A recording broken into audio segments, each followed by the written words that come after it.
मध्य प्रदेश में शिक्षा के स्तर को सुधारने के उद्देश्य से शुरू की गई सीएम राइज स्कूल योजना एक महत्वाकांक्षी परियोजना है, लेकिन जैसा कि अक्सर होता है, क्रियान्वयन के स्तर पर अगंभीरता बरतकर बड़ी से बड़ी महत्वपूर्ण योजनाओं का हश्र बुरा कर दिया जाता है। सीएम राइज स्कूल योजना की स्थिति कुछ ऐसी ही हो रही है।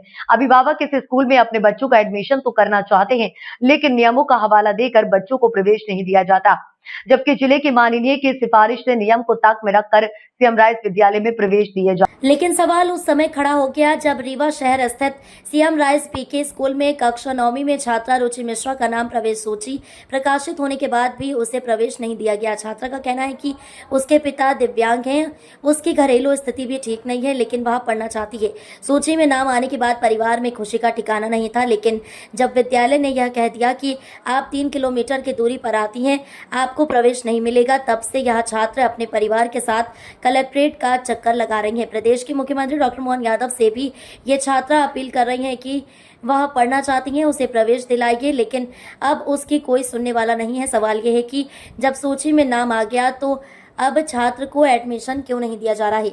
वहीं पीके स्कूल की प्राचार्य वरुणेंद्र प्रताप सिंह का कहना है कि नियम के तहत ही छात्रों को प्रवेश दिए जाते हैं। पहले 1 किलोमीटर के दायरे में आने वाले स्कूलों में अध्ययनरत छात्रों को प्रवेश दिया जाता है।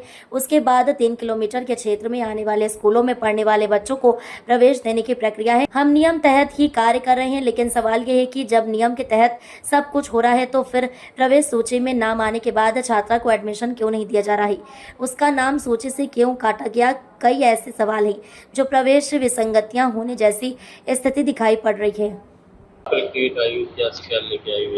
मेरे पिताजी को लकवा मार दिया है और मैं पढ़ाई करना चाहती हूँ। पीके स्कूल में एडमिशन कराने गए तो पीके स्कूल के प्रिंसिपल बोले कि मेरे घर से स्कूल की दूरी 3 किलोमीटर है, तो प्रिंसिपल बोले कि 1 किलोमीटर होगी तभी एडमिशन होगा, ये बोल के और कोई रीजन नहीं दिए, निरस्त कर दिए मेरा।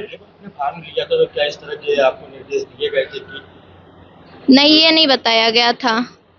आपने तो एडमिशन के लिए जो हाँ, पर नाम आ गया था लिस्ट में। फिर दूसरे दिन फोन लगा के बोले, जब वो मैप में चेक करे तो फिर बोले कि आपका एडमिशन रिजेक्ट हो गया है। कौन से मार्क से आप कितने मार्क्स पाएंगे आप? 84.83%।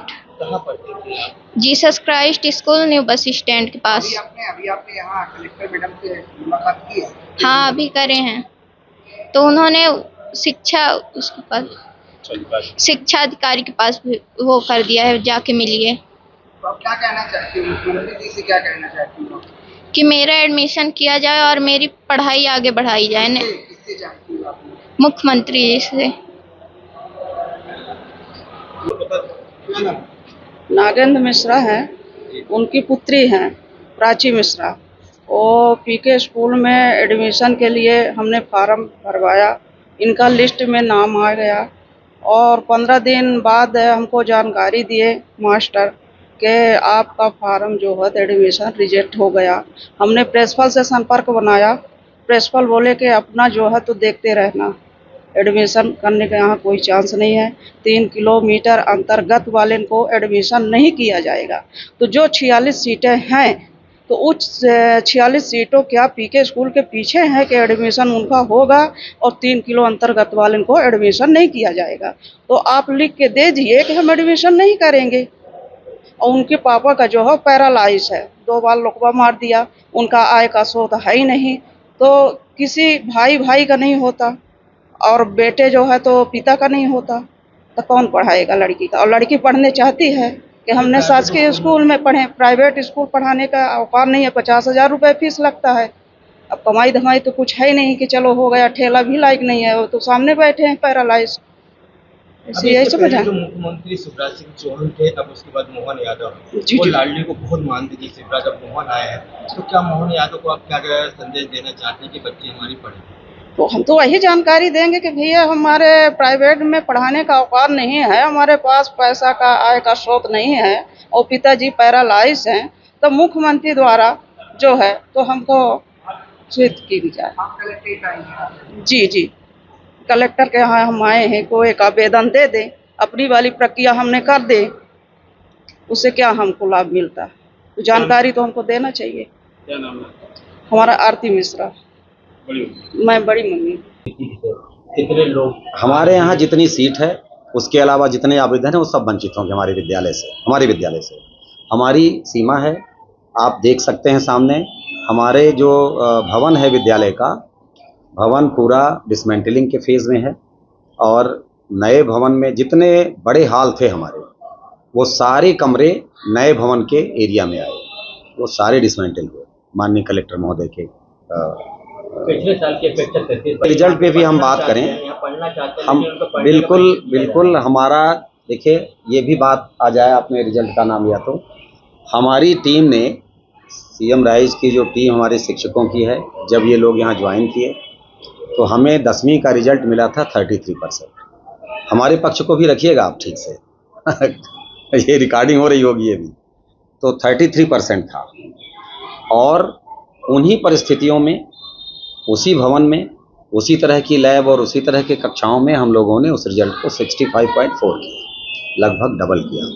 10वीं का रिजल्ट मध्य प्रदेश शासन के लिए बहुत बड़ी चुनौती होती है, हम लोगों ने उस चुनौती को स्वीकार किया और अगले साल हमारा रिजल्ट 77% हुआ 10th का और इस साल 92.3%। तो मैं समझता हूं कि रिजल्ट का जो डाटा है उसके बाद मुझे कुछ कहने की ज़रूरत नहीं है।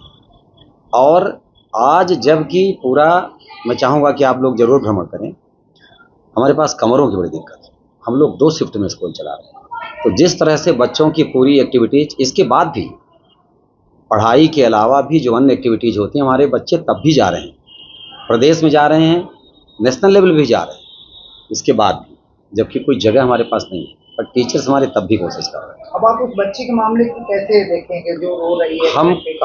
हम देखिए रोना, अब उस पर हम क्या कहें, हम तो क्या संज्ञान में लेंगे उस मामले को कि आखिर बच्ची की वास्तविक दूरी क्यों, आखिर उसका हटा क्यों, ऐसा कुछ करेंगे एक प्रचार के नाते? हम प्राचार्य के नाते प्रवेश नीति को संज्ञान में लेंगे। प्रवेश नीति जितना हमें लागू करेगी उतनी दूर तक हम जाएंगे। हमारे लिए हर बच्चा महत्वपूर्ण है और हम किसी बच्चे को अलग से कुछ नहीं कर सकते, हमारे लिए एक एक बच्चा महत्वपूर्ण है। और मैं आपसे निवेदन कर रहा हूं कि रिजल्ट का हमने डाटा आपको बताया, हमारे यहाँ की एक बच्ची मेरिट में भी है इस साल, 12th की मेरिट लिस्ट में हमारी बच्ची है और 8 की बच्ची है, और हमारी एक बच्ची डिप्टी कलेक्टर की भी मेरिट में है जो पास हो चुकी है। तो हम हिस्ट्री से और आज तक के पूरे परिप्रेक्ष्य को जोड़ करके चल रहे हैं। हम लोग अपने यहाँ आर्ट का भी फैकल्टी इतनी बढ़िया चलाना चाहते हैं कि और लोग डिप्टी कलेक्टर बने। ये चुनौतियाँ भवन की, स्पेस की, कमरों की, इन सारी चुनौतियों के बीच हम लोग, और ये प्रवेश नीति और इसके साथ देखिए, अगर हम 80 बच्चे को एडमिशन देना चाहते हैं और 400 फॉर्म है तो 320 बच्चे को थोड़ी ना हम क्या कर सकते हैं, उस पर हम क्या बोलें? हम तो चाहते हैं कि हम उसको भी लें, और हम क्या बोल सकते हैं बताइए? पारस का दबाव हो, जैसे माननीय अक्सर आपके सामने हम माननीय हमारे, देखिए पहली बात तो हमारे पहले माननीय उप मुख्यमंत्री जी हैं कि दबाव रहता है, इसके कारण एडमिशन हो गया हमारे बच्चे की, अभिभावक का आरोप रहता है। देखिए आप मीडिया में हैं, आपके पास भी लोग आते होंगे कि इस न्यूज को ऐसे लगा दीजिए, इसको इसकी नेगेटिव छाप दीजिए, आप इसके पक्ष में लगा दीजिए आप। अब मैं इसी में ये भी आपको बता दूं कि मेरा बेटा हिंदुस्तान टाइम्स में, अभी नवभारत टाइम्स, इसमें टाइम्स ऑफ इंडिया में था, हेड ऑफिस में, टाइम्स ऑफ इंडिया से नवभारत टाइम्स में आ गया, और उसके पास बहुत सारे स्टेट्स का है, उससे मैं बैठता हूँ, दिन भर मीडिया की बातें हम लोग करते हैं। आप हमारी इस पर आ जाइए, आप ठीक इशारा कर रहे हैं। तो आपका प्रश्न ये है कि दबाव आता होगा माननीय का, तो दबाव तो आप भी समझ सकते हैं कि आपको भी तो न्यूज़ को लेकर के दबाव आते होंगे कि ऐसा कर दीजिए, पॉजिटिव भी दबाव आते होंगे, नेगेटिव भी दबाव आते होंगे, तो समाज है, इस पे हम लोग क्या कह सकते हैं। और लेकिन माननीय की जहाँ तक बात है, देखिए हमारे माननीय सबसे पहले उप मुख्यमंत्री जी, हमारे विधायक भी हैं, इस विद्यालय के पूर्व छात्र हैं और उप मुख्यमंत्री हैं। कभी उन्होंने एक भी फ़ोन इस तरह का नहीं किया मुझको कि वरुणेंद्र ये करके हमें बताइए, मैं इतने बोलूँगा, एक भी फ़ोन का ऐसा नहीं आया कि आप हमें करके बताएं। को प्रवेश दिए जाते हैं, क्या मापदंड है और क्या उसकी क्राइटेरिया है? मापदंड हमारी प्रवेश नीति है और सीएम राइज विद्यालयों के लिए, पूरे प्रदेश के लिए एक निश्चित प्रवेश नीति है, उस पर हमको चलना होता है।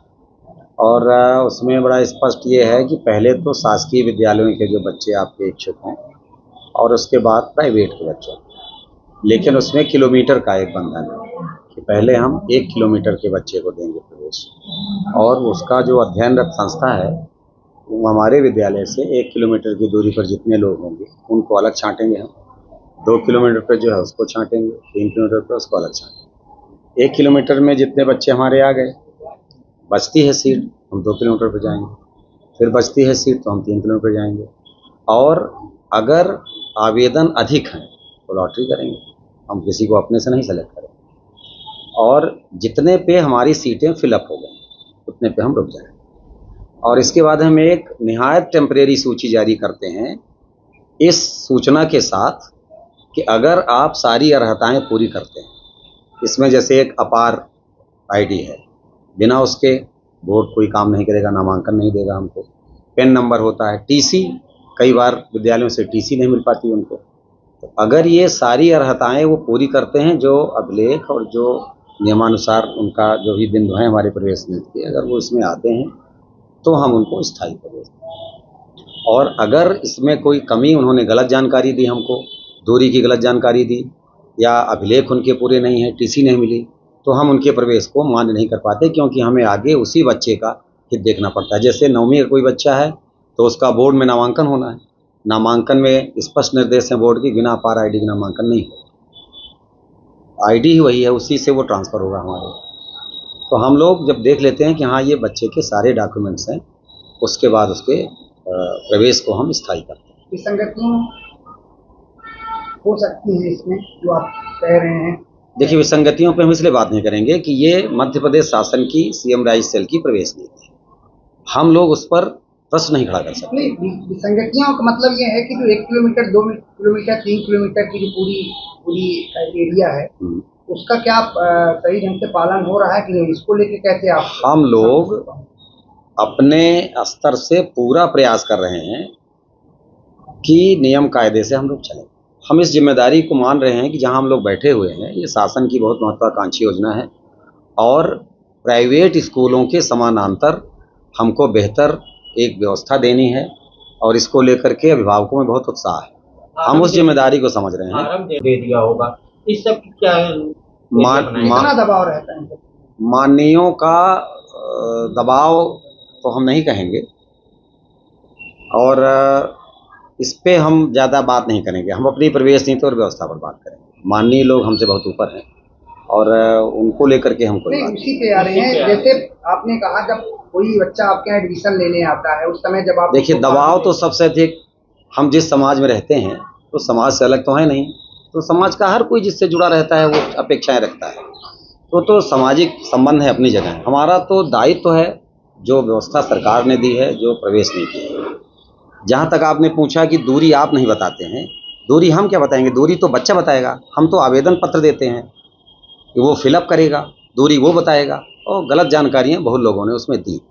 अभी आज ही एक ताज़ा मामला सामने आया है जी। कलेक्ट्रेट में एक बच्ची गई है, उसके पिता दिव्यांग हैं, और वो मतलब लड़की रो रही है, पढ़ना चाहती है। अब दिव्यांग का कोई कोटा होता तो हम लोग दिव्यांग में रख देते, कोई कोटा तो है नहीं। की दूरी बता के उसका नाम सूची से हटा दिया गया है, तो क्या जानकारी आप तक है ऐसी?